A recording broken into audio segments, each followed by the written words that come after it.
ассалому алейкум бинандагони азиз дар навор барномаи навбати муносибат ба ҳамагон маълум аст ки дар санаи 22 декабри соли ҷорӣ интихоботи депутатҳои оли маҷлис ва кенгаши депутатҳои маҳаллӣ шуда мегузарад. имрӯз ҳамсӯҳбати мо раиси комиссияи интихоботи дар ноҳияи сух акои Амирҷон Темиров мебошанд. муаллими азиз, имрӯз рафти тайёрӣ дар участкаҳои ноҳия чӣ хел аст? дар ҳамин бора ахборот медодед? албатта дар Республикаи Ӯзбекистон тайёрӣ ба интихобот аз рӯи Кодекси ягонаи интихоботи Республикаи Ӯзбекистон ва моддаи 117 Конституцияи Республикаи Ӯзбекистон ба роҳ монда шудааст. дар ноҳияи сух низ дар 30 участки интихоботи 27 округи интихоботи ба шӯрои депутатҳои халқи ноҳия, 2 округи интихоботи ба шӯрои депутатҳои халқи вилоят, ҳамаи корҳо дар асоси реҷа ташкил карда шуд. дар 30 участкае ки интихоботи мавҷуд аст, аз он 25 участки интихоботи дар мактабҳо, 5 дар мактаби мусиқӣ, мактаби спортӣ ва гузари сари бозорча, 2 участки интихоботи пӯшида ташкил карда мешавад ва дар интихоботи имсолан дар асоси хатлов ба рӯйхатгарие ки аз тарафи ҳокимияти ноҳияи сух ба баъзи асосии интихоботи ягона интихобот рӯйхат дохил карда шудагӣ 45978 нафар интихобкунандагон аз ноҳияи сух дар интихоботи 22 декабри соли 2019 иштирок менамоянд. мана ҳозир аз тарафи ҳокимияти ноҳия роҳбарони ташкилоти ноҳия ба участкаҳои интихоботӣ вобаста карда шуданд. умуман дар ҳақиқат ҳамин хел роҳбарони ташкилотҳо рафта аз назари ёрӣ расонсиянд ё ба ном?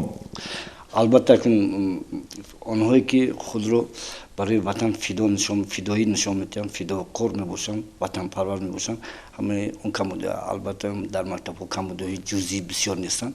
оддӣ камбудиҳои таъминоти қувваи барқ бо компютерҳои замонавӣ ва телефон ва алоқа намудан ба интернет ба ҳамин чиз ба ҳамҷоягӣ ёрӣ расонидан. ин ташкилотҳо ба ғайр аз ин техникае ки транспорте ки дар худ доранд, дар рӯзи сайлоб ба ҳамон участкаҳо хизмат кардан ва вобаста карда шуданд. мана ҳозир дар рафти суҳбат гуфтед ки имсола интихобот дар зери шиёри Ӯзбекистони нав, интихоботи нав шуда мегузарад. дар ҳамин бора рӯшан намеафтад чӣ хел навгонаҳо шуда истодааст? мана Ӯзбекистони нав, интихоботи нав ба кадом кодекси ҳамин интихоботи навгонаҳо, навигараҳо дароварда шуд? асас системаи интихоботи Республикаи Ӯзбекистон дар асоси моддаи 117 Конституцияи Республикаи Ӯзбекистон ва кодекси ягонаи интихоботе ки дар Республикаи Ӯзбекистон қабул шуд, дар ҳамин асос ташкил карда шуд. ин маънои он дорад ки ба мисли пештара шӯрои шаҳрвандони деҳот дигар ягон кас номзада нишон додан ба алоқа карда наметавонад. фақат партияи сиёсӣ 5 партияи сиёсӣ номзадҳоро ба мо пешниҳод карданд. барои шӯрои депутатҳои халқи вилоят аз 2 округи 44 ва округи 45 5 нафари 10 нафар, ба шӯрои депутатҳои халқи ноҳияи сух аз 27 округ 135 нафар номзадҳо пешниҳод карда шуд. акун маракае расид ки ташвиқоти интихоботӣ сар шуд. ин он партияҳо ба кадом роҳҳо бошад, бо кадом роҳгӯӣ мегӯям, мана ташвиқот озод, рӯйрост, бо мунозира, баҳс, суҳбат, ҷамоматҳо, интервюҳо, истифода аз компютерҳо, аз соҳаи иҷтимоӣ, айниқса аз интернет истифода бурда, ҳар як кас программаи дастурҳои пеш аз интихоботи худкатӣ бо интихобкунандагон вохӯрдан ба ҳаққашон аст. мана шумо ҳамчун раиси комиссияи интихоботи дар ноҳияи сух ҳастед. аз тарафи раҳбарони партия ки 5 партия амал мекунад, ба шумо ягон шикоят шуд дар нишон додани депутатҳо ба кенгаши депутатҳои маҳаллӣ аз тарафи ҳокимият ягон ин номзод муносиб не, ин номзод мемонад гуфтаги ягон шикоят шуд? ин дар Республикаи Ӯзбекистон кодекси ягонаи ки интихобот ки қабул карда шуд, ба ин фақат ба тамоми рафти интихоботи соли 2019, яъне 22 декабр ки дар Республикаи Ӯзбекистон баргузор мегардад, фақат комиссияи интихоботи дар ноҳия, дар вилоят, дар республика комиссияи марказии интихоботи пурра ҷавоб медиҳад. дар асоси моддаи 26 ҳамин кодекс пурра ҷавобгарӣ дар зиммаи комиссияи интихоботи участкавӣ ноҳиявӣ вилоятӣ ва республикавӣ вобаста карда шудааст. Аз ин рӯ дар ноҳияи мо низ 13 нафар комиссия ки дар ноҳия ташкил карда шудагӣ ва дар 30 участкаҳо ки комиссияҳо ташкил карда шуда ба рафт тайёрӣ ва гузарондани сайлоб бо тамоми вуҷудашон ҷавоб медиҳад. ягон аз тарафи ҳокимият ба номзад монега нашуд. ин хел ҳокимият дигар ташкилотҳо ғайр аз партия ба мо дар ин хусус ини он шахсро номзад мондан фикр ягон фикр гуфтагиде фақат барои рафти тайёрӣ ба участкаҳо девони ҳокимият албатта шуғул варзидаш дар кор халос. системаи гармигузаронӣ гармикунии мактабҳо ёрӣ додан ва он роҳҳое ки интихобкунандагон ба ҳамон участки интихоботӣ меранд варо асфалтпӯш кардан.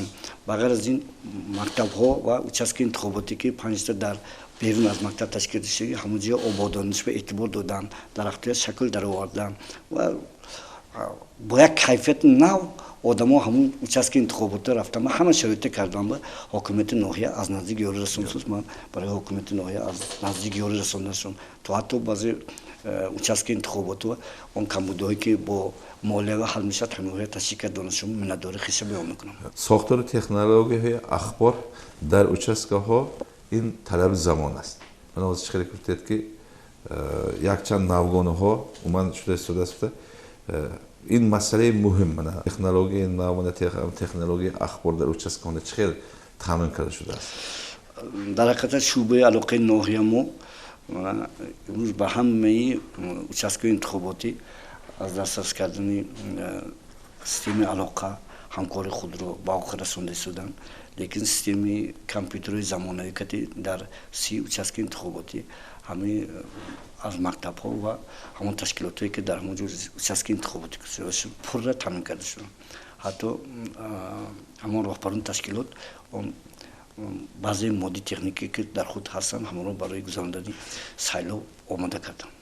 албатта дар ин ҷо мана дар бораи алоқа ман ҳамин чизро гуфта наҳастам. манам ки мана агар шумо хабар дошта бошед мана ба маҳаллаи ғазов деҳаи ғазов антеннаи узмобайл мана ба деҳаи дурдастамон малбут мана антеннаи узмобайл ва умбара ки то ҳол ҳамин шӯъбаи алоқа дар он ҷо нест мана антеннаҳо монда шуда истодааст. дар рӯзҳои наздик ин чиз ҳам ба кор медорад ва бозам барои пешрафти ҳамин кори участка ин яке аз технологияҳои нав гӯям хато намекунем. имрӯз номзадҳое ки нишон дода шуданд кай ба ман ҳамдиёронамон ҳамсуҳбат шуда фикру дархостҳои онҳоро гуфта фикру дархостҳои онҳоро мешунаванд.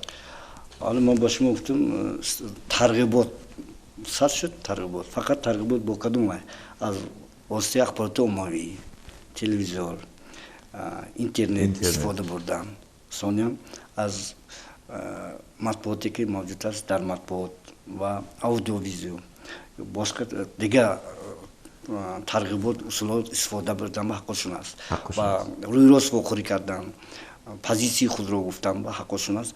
ин албатта пеш аз ҳама онҳоя шахсони боваринокашон ба вобаста ҳаст бо чӣ хел тайёрӣ назди шаҳрвандон меранд чӣ хел ки онҳо ба назди шаҳрвандон бо тайёрӣ раванд шаҳрвандон ба ояндаи Ӯзбекистон интихоботи нав Ӯзбекистони нав эътиқодашон зиёд мешавад. агар ин ба эътибор натиба намешавад. ба ғайр аз ин ман аз тамоми аъзоёни участкаҳои интихоботии ноҳия ки иборат аз 30 нафар оло дар бора гуфтем аз барҳо масъулият талаб мекунам. дар он участке ки кор бо ақлимонӣ камбудиҳо мешавад албатта роҳбари участка аъзоёни участка бо тамоми вуҷудашон ҷавоб медиҳад. чунки ин маракаи сиёсӣ ин баҳо дода мешавад ба ин он ташкилот ба фаъолияти Ӯзбекистон аз мамлакатҳои хориҷӣ аз партияҳое ки дар Ӯзбекистон фаъолият мебаранд ташкилотҳое ки ба ояндаи Ӯзбекистон ё ки имрӯза ҳаёти демократии Ӯзбекистон баҳо медиҳанд. дар республикаи Ӯзбекистон зиёда аз 3000 та онҳое ки мебинанд ва нисбати он сиёсати демократие ки дар Ӯзбекистон меравад фикри худро баён мекунанд. аз ин рӯ ҳар як кас лоқайдӣ накарда масъулиятро ба гардан гирифта бо тамоми вуҷудаш ба интихоботи соли 2019 тайёрӣ хуб диданашон шарт ва зарур аст. мана ҳокими ноҳия дар ҷавомат таъкид карданд ки мана аз миннатдорӣ кардед аз наздик девони ҳокимият ёрӣ расонда истодаста ҳатто ба участкаҳое ки پیش هستند نقص تشکیل میکنن مکافات هم ایران کنند. چیز خوب خاطراتون کردید. البته اون سه участка هایی که انتخاباتی که در ناحیه ما اگر جو یکم و دیم سیم جوگرات مکافات های قیمت بها داده میشد. این مکافات ها رو پس از انتخابات در دیوان حاکمیت ناحیه تصویب میکنن و با اون شخصانی که با کدام участка که غالب میشد همون توفه ها داده میشد. حتی با وکیلان از حاکمیت وابسته کرده شده. حتی با وکیلان از حاکمیت وابسته کرده شده. اون تشکیلاتی که участка انتخاباتی که در گذرانده انتخابات در آخرین جاهای سیت میگرن با آقایان چهره تدبیر دیده میشد. از این رو حیات بی رقابت نمیشد. همون در زیر شعار ازبکستان نم انتخابات نمیدونم یک غایه نم یک غایه نم. حتی ما بینید ما حتی بین خوانندگان من برای آینده ازبکستان آواز میتونم گفتم بین خوانندگان صنف 11 انشا بزنم. برای چی؟ آینده چون که جوانی هم نه انتخابات چخیل بدونشه و در انتخابات با کدام مقصد اشتراک کردنشون با آینده ازبکستان آواز دادن شما تیار کردن. ما خواننده صنف 11 در مکتب رقمی 7 ناحیه انشا گرفتم که این هم یک تیاری با آینده ازبکستان باشد. اکنون خلاصه همه خیلی گفتم ممکن است که امروز رفت تیار با انتخابات در участкهای ناحیه پره تشکیل کرده شده است. معمول است. پره گوییم میشود لیکن پره حالا در همه участка ها کارو با آخر رسید نرفته است. چون که بعضی کمبودی های جزئی هست. بغیر از این سیستم علاقه که بعضی کمبودی هست. این سیستم علاقه اگر کمبودی های سیستم علاقه و کمبودی های جزئی که آبادان و اعتبار دادن اگر حل خود را یابد البته در ناحیه سوخت انتخابات با یک کیفیت بلند میگذرد. من باور دارم که من در اداره با همکاری با تلویزیون با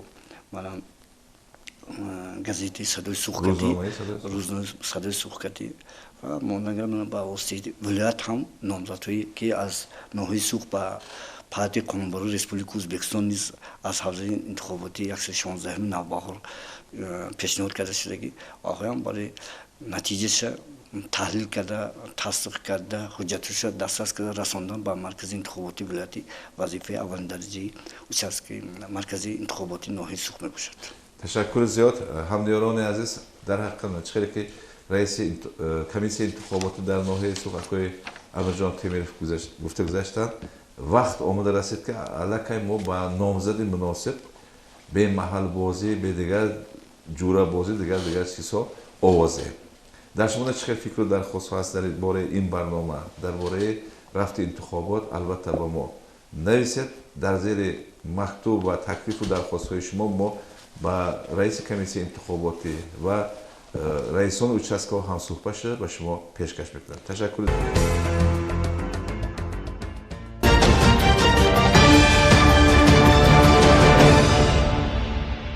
السلام علیکم. در نوار با خبر و رویدادهای آخرین روز بخش اخبار تلویزیونی سوخت. در استودیو با شما جهانگیر صابرف. آب منبع حیات است. به آب زندگی را تصور کردن نمی شود. اما در بعضی محله های ناحیه تنقیسی آب نوشاکی به نظر می رسد و به مردم این محله ها البته آسان نیست زندگی کردن. اهل محله دهویران یک چند سال این جانب از تنقیسی آب نوشاکی اذیت میکشیدند. یک چند مراتب به اداره های دخلدار به حاکمیت و متصدیان مراجعت کردند اما نتیجه نبود. به قریبی باز مراجعت کردند. خوش نتیجه آن چی شده باشد؟ واقعا آب منبع هستی همه موجودات عالم است. آب ذخیره بزرگی است که واقعیت آن جهان و زندگانی را تراوت و زیبایی و سرسبزی و آزادگی میبخشد. هستی گل و گیاه، حیوانات و نباتات، رستنی و انسانیت، خواسته زندگی آسایشته و آبادی و آزادگی و پربرکاتی همه به آب وابستگی دارد. آب را انسان برای نوشیدن، پختن خوراک، شست و شو، ساختن منزل، تازگی کوچه ها، آبیاری زمین ها استفاده میبرد. پس معلوم میگردد که به آب زندگی حیات وجود ندارد و به مردم آن محله هایی که تنقیسی آب نوشاکی به نظر میرسد زندگی کردن آسان نیست. استقامت کنندگان بعضی از کوچه های جمعی شهروندان محله دهویران یک چند سال است که از تنقیسی آب نوشاکی اذیت میکشیدند و جای نرفته و عرض نکرده اشان گویا نمانده. مراجعتشان را نتیجه نبود. در قبولهای سیار نیز به حاکم و متصدیان شکایت میکردند اهل ده. نهایت با سعی و اهتمام حاکمیت ناحیه معمای اهل محل برطرف کرده شد. به محله آب حیات آمد. واقعا آب سبزوات و نباتات و حیوانات را که انسان همیشه با آنها سر و کار دارد منبع اساسی است. حتی نمی زمین از آب است که به آن یگان رستنی و گل و گیاه نمی روید و حتی حضرت انسان به آب نمی تواند زندگانی کند. اهل محل برای یاری عملی و مادی رسانیدن در تامین آب نوشاکی به حاکمیت ناحیه و متصدیان منتداری اظهار نمودند. پیرانی برنادل قید نمودند که تازه نگاه داشتن آب و مقدس شمردن آن، قیمت دانستن هر قطره این معجزه بزرگ قرض هر یک انسان اصیل است، زیرا آب نه تنها همچون منبع آبادی بلکه مأخذ نور و روشنایی و محصول شادی های عالم هستی می باشد.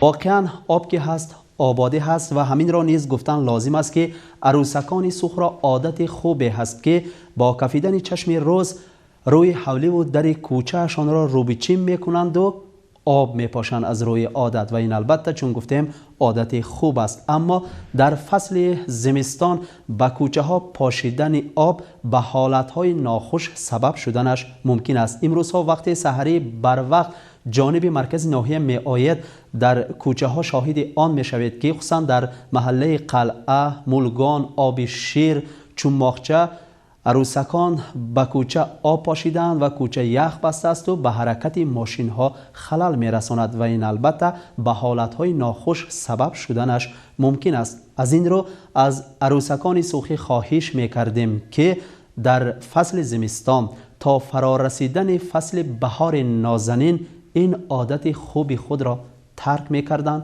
خوب می شد. و عزیزان بخش خبری اخبار دوام دارد. در مملکت ما به ساحه تدبیرکاری رواج دادن ساحه مذکور جلب نمودن جوانان به این ساحه اعتبار مخصوص ظاهر می گردد. با تشبث قبولخانه سروزیر در ناحیه سوخ دیروز در جمعیت شهروندان محله تل واخوری تدبیرکاران با ختم کنندگان کالج اگرو صنعتی شده گذشت. موضوع را دوام می دهیم.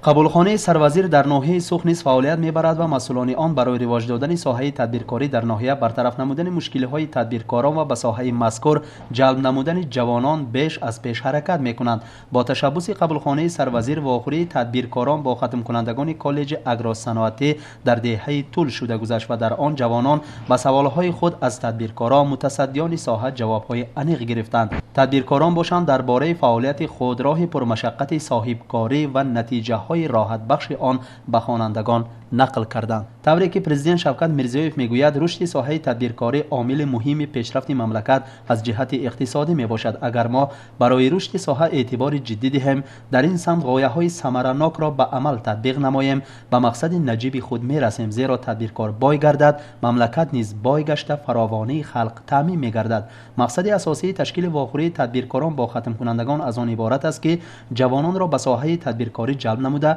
به این منوال برطرف نمودن معمای بیکاری، رواج دادن ناحیه سوخ از جهت اقتصادی می باشد. حاکم ناحیه نیز دیروز به تدبیرکاران مراجعت کرده گفت که من بعد تدبیرکاران را از هر جهت دستگیری می کنند. برای برطرف نمودن مشکلی های آنها با جد و جهد سعی و کوشش خواهند کرد. این طلب سیاست کنونی طلب رهبری دولت می باشد.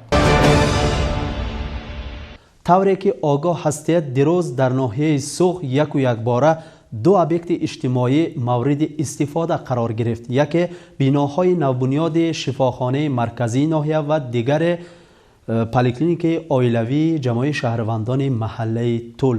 ما از مراسم گشاده شوی این ابیکت های اجتماعی لوحه مخصوص تهیه کرده بودیم برای تلکانال های ولایتی و ریسپوبلیکوی. حالا همان را در یک تماشا میکنیم. توجه کنید. Mamlakatimizda sog'liqni saqlash tizimida izchillik bilan amalga oshirilayotgan islohotlar tibbiyot sohasining tobora rivojlanishi bilan birga aholi salomatligini mustahkamlashda ham muhim ahamiyat kasb etmoqda. Bu kabi islohotlar va ezgu tashabbuslar eng chekka va olis tumanlarga ham ob hayot tomchilaridek kirib borayotganini birgina olis So'x tumani misolida ko'rishimiz mumkin. Kuni kecha So'x tumanida bir kunning o'zida ikkita ijtimoiy obyekt foydalanishga topshirildi. Yangi va zamonaviy tarzda qayta ta'mirlanib foydalanishga topshirilgan tuman tibbiyot birlashmasining ochilish marosimida so'z olganlar tomonidan ta'kidlandi ki tuman tibbiyot birlashmasiga qarashli yangi binoning o'rnida o'tgan asrning 80-yillarida tug'ruqxonaga mo'ljallanib qurilgan bino joylashgan edi va bu binolarda asosan tug'ruq bo'limi, bolalar, jarrohlik, jonlantirish hamda tez tibbiy yordam bo'limlarining xodimlari faoliyat olib borishardi.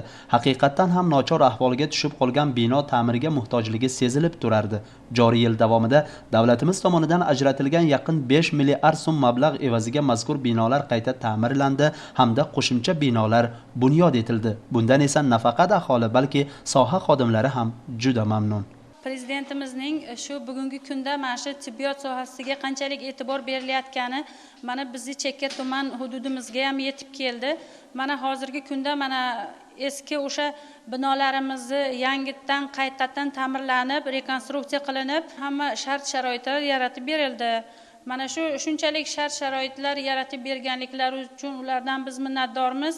Mana bu yangi binolarda xudo xolasa endi qo'limizdan kelgancha kecha-yu kunduz tinim bilmasdan bizni tibbiyot birlashmamizning o'sha shifokorlari birtanu birjon bo'lib xudo xolasa ishlaymiz. Bizni bo'limimizda masalan shu tug'ruq kompleksimizda yangi jihozlar keltirilgan, hamma shart-sharoitlar shu zamonaviy nimalarga moslanib qurib berilgan. Yangi bunyod etilgan hamda qayta ta'mirlangan binolarda 35 o'rinli tug'ruqxona, 15 o'rinlik jarrohlik, shoshilinch tez tibbiy yordam, 6 o'rinli jonlantirish hamda diagnostika bo'limlari joylashgan bo'lib, ushbu bo'limlar zamonaviy tibbiyot asbob uskunalari bilan ta'minlangan. Shu kunning o'zida Tul mahalla fuqarolar yig'ini hududida joylashgan oilaviy poliklinika ham foydalanishga topshirildi. Mazkur shifo maskani ham to'liq zamonaviy tarzda ta'mirlanib, kerakli tibbiyot jihozlari bilan ta'minlangan. Prezidentimizning tibbiyot sohasiga e'tiborlari tufayli nochor holatda bo'lgan poliklinikamiz yangi zamonaviy holatda qurildi. Biz bu imkoniyatdan foydalanib, o'z xalqimizga tunu kun xizmat qilishga harakat qilamiz. Mazkur ijtimoiy obyektlarning ochilish marosimi soha xodimlari uchun chinakamiga bayram tadbiriga aylanib ketdi. Tuman madaniyat uyi san'atkorlari tomonidan ijro etilgan kuy-qo'shiqlar barchaga birdek manzur bo'ldi. Tuman hokimligi tomonidan mazkur binolarni ta'mirlash, bunyod etishda fidokorlik namunasini ko'rsatgan quruvchilar hamda tog'li hududda tibbiyot sohasining rivojlanishiga ulkan hissa qo'shib kelayotgan soha xodimlariga esdalik sovg'alari topshirildi. Jahongir Sobirov, Xolmurod Abulfayziyev, So'x tumanidan maxsus tayyorlandi. گرفتن دست فتادگان، خبر گرفتن از حال بیماران و برجاماندگان یکی از فضیلت‌های خوب مردم سعادتمند سوخ می باشد. گویم خطای صادر نمی شود و خوشبختانه سالهای آخر طفیل سیاست خردمندانه و انسان پرورانه رهبر دولت چنین اشخاص به حمایه دولت گرفته شدند. با آنها البته از جهت مادی و معنوی یاری رسانیده می شود. منتظم موضوع را دوام می دهیم.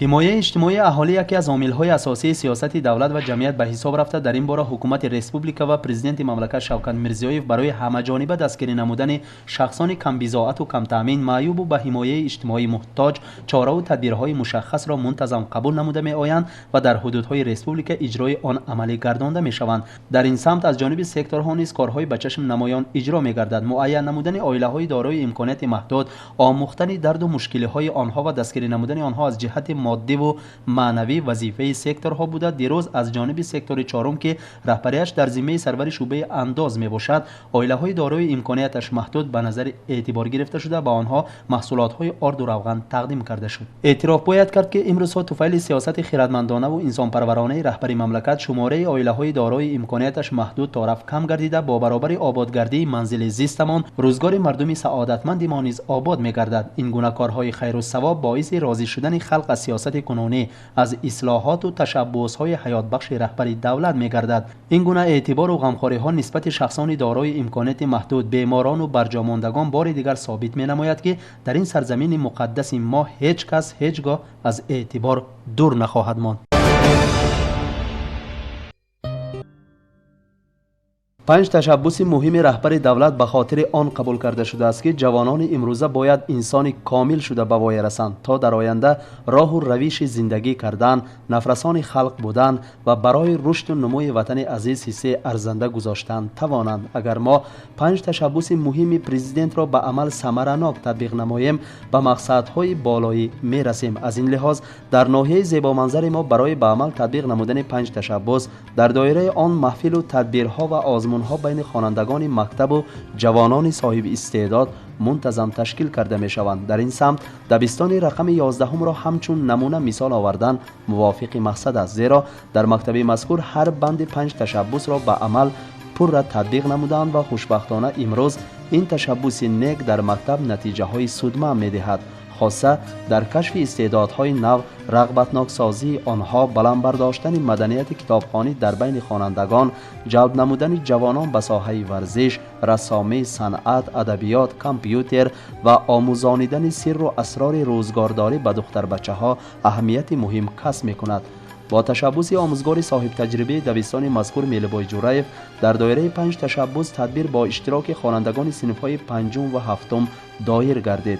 تدبیر مذکور بار دیگر ثابت نمود که 5 تشبس پرزیدنت مملکت واقعا در مکتب مذکور به عمل ثمرناک تطبیق گردیده است. خصوصا در مکتب شماره آن خوانندگانی که به مطالعه کتاب‌های بدیعی شوق و هوس زیاد دارند بیشمار بوده. ما این را در دوام صحبت و در دوام تدبیر بار دیگر احساس نمودیم. واقعا کتاب منبع علم و دانش بوده، بدون مطالعه آن در جاده علم موفق شدن امری محال است. کتاب واسطه تربیه است و شخصی که با کتاب آشنایی دارد هیچگاه به راه نادرست وارد نمی‌گردد.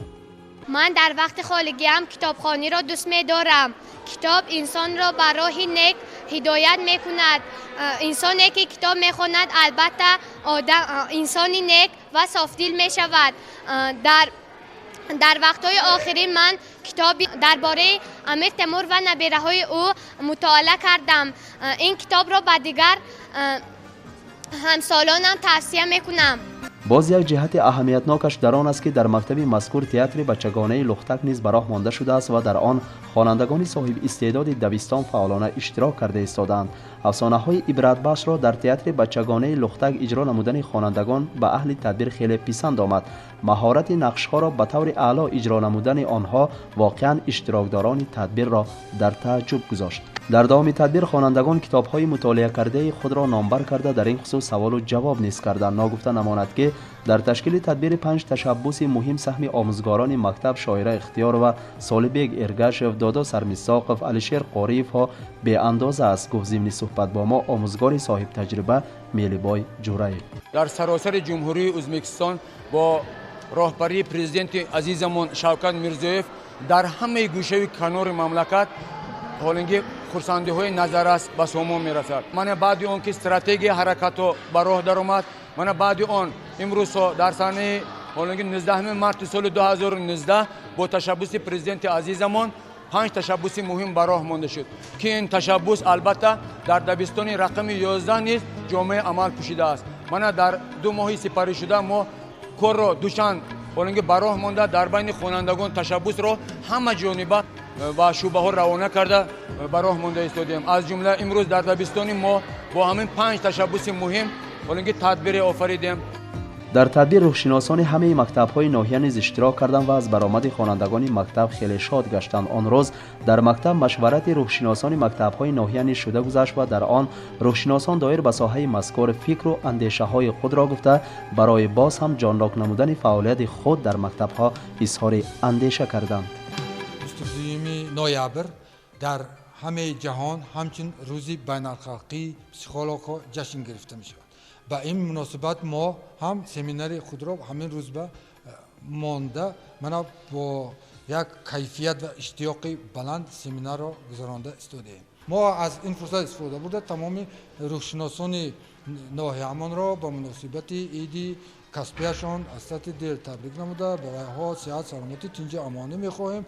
در بلند برداشتن سویه دانش پسیخولوژی خودشان و خوانندگان و پدر و مادران خدمت‌های شایسته می‌کنند. گفته فکرهای امیدهای کلان داریم.